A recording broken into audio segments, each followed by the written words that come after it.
নমস্কাৰ বন্ধু বান্ধৱীসকল, মই ডেজি ব্লগছৰ অন্য এটি ভিডিঅ'লৈ আপোনালোকক পুনৰবাৰ স্বাগতম জনাইছোঁ। আশা কৰিছোঁ আপোনালোক সকলোৱে ভালে কুশলে আছে। মোৰো ভাল। আজি মই আপোনালোকৰ মাজলৈ কাষ্টাৰ্ড বনোৱা এটা ভিডিঅ' লৈ আহিছোঁ। আপোনালোকে ভিডিঅ'টো শেষলৈকে চাই থাকিব। এইটো এটা মই কাষ্টাৰ্ড পাউডাৰ লৈছোঁ, যিটো ভেনিলা ফ্লেভাৰ হয়, আৰু ইয়াতে ধুনীয়াকৈ ছাজেষ্ট কৰা আছে কেনেকৈ কি দিব লাগিব, কিমান পৰিমাণত। আধা লিটাৰ গাখীৰত 2 টেবুল স্পুন দিব লাগিব কাষ্টাৰ্ড পাউডাৰ, আৰু লগতে চেনি মিক্স কৰিব লাগিব ইয়াত। আৰু কেনেকৈ বনাই মই আপোনালোকক দেখুৱাই আছোঁ। আৰু এয়া লৈছোঁ মই আমুল তাজা গাখীৰ আধা লিটাৰ গাখীৰতে মই আজি আপোনালোকক বনাই দেখুৱাম। গৰমত যিহেতুকে কাষ্টাৰ্ড খাবলৈ বহুতেই ভাল, সৰু ল'ৰা ছোৱালীয়ে খাবলৈ বহুতেই ভাল পায়। আপোনালোকেও এনেদৰে ঘৰতে ল'ৰা ছোৱালীক বনাই খুৱাব পাৰিব, বহুতেই ভাল হয় খাবলৈ। গৰমত যিহেতুকে বহুতেই ভাল কাষ্টাৰ্ডটো। আৰু মই চচপেনটোতে এনেদৰে গাখীৰখিনি ঢালি ল'লোঁ। তাৰপিছতে মই কাষ্টাৰ্ড পাউডাৰখিনি মই গাখীৰ 2 চামুচমান দি ঠাণ্ডা গাখীৰতে মই মিলাই থৈ লৈছোঁ। 2 চামুচ কাষ্টাৰ্ড পাউডাৰ, সেইটো ভিডিঅ' কৰা নহ'ল ভালকৈ। আৰু এয়া চচপেনটো গেছত তুলি দিয়াৰ পিছত মই গৰম হোৱাৰ আগতেই অলপকৈ কাষ্টাৰ্ড পাউডাৰখিনি দি লৰাই থাকিম। এতিয়া গোটেইখিনি একেবাৰে দি নিদিব, যিহেতুকে বেছিও হৈ যাব পাৰে। কাষ্টাৰ্ডখিনি দিয়াৰ পিছত এনেদৰে একে লেঠাৰিয়ে লৰাই থাকিব লাগিব, নহ'লে লদা পাতি যায় কাষ্টাৰ্ড পাউডাৰটো আৰু ডাঠ হৈ যায় ক্ৰমান্বয়ে।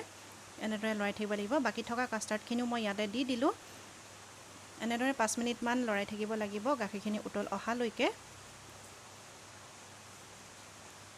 আৰু যেতিয়া গাখীৰখিনি উতল আহিব তেতিয়া মই গেছটো অফ কৰি দিছোঁ। আৰু গেছটো অফ কৰাৰ পিছতো আপোনালোকে 5 মিনিটমান সময় এনেদৰে লৰাই থাকিব লাগিব, নহ'লে কাষ্টাৰ্ড লেয়াৰ এটা তলত বহি যায়, লদা পাতি যায়। গতিকে নন ষ্টপ লৰাই থাকিব লাগিব গেছটো অফ কৰাৰ পিছতো। এয়া চাওক চামুচনত কেনেকৈ লাগি আহিছে, এনেকৈ লদা হৈ যায়।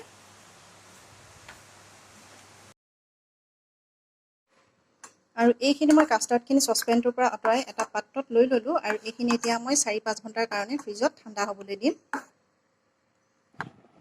এইখিনি মই কল এখিনি কাটি লৈছোঁ, জাহাজী কল, আৰু আপেল এখিনি বাকলি অকণমান গুচুৱাই লওঁ, কিছুমান নাই গুচোৱা, তেনেকৈ কাটি লৈছোঁ সৰু টুকুৰা কৰি।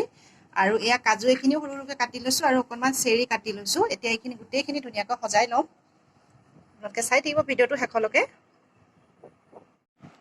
এইখিনি কাষ্টাৰ্ডখিনি বনোৱাৰ পিছত 4 ঘণ্টামান ফ্ৰিজত থৈ দিয়া হৈছিলে, এনেকুৱা ডাঠ হৈ গ'ল।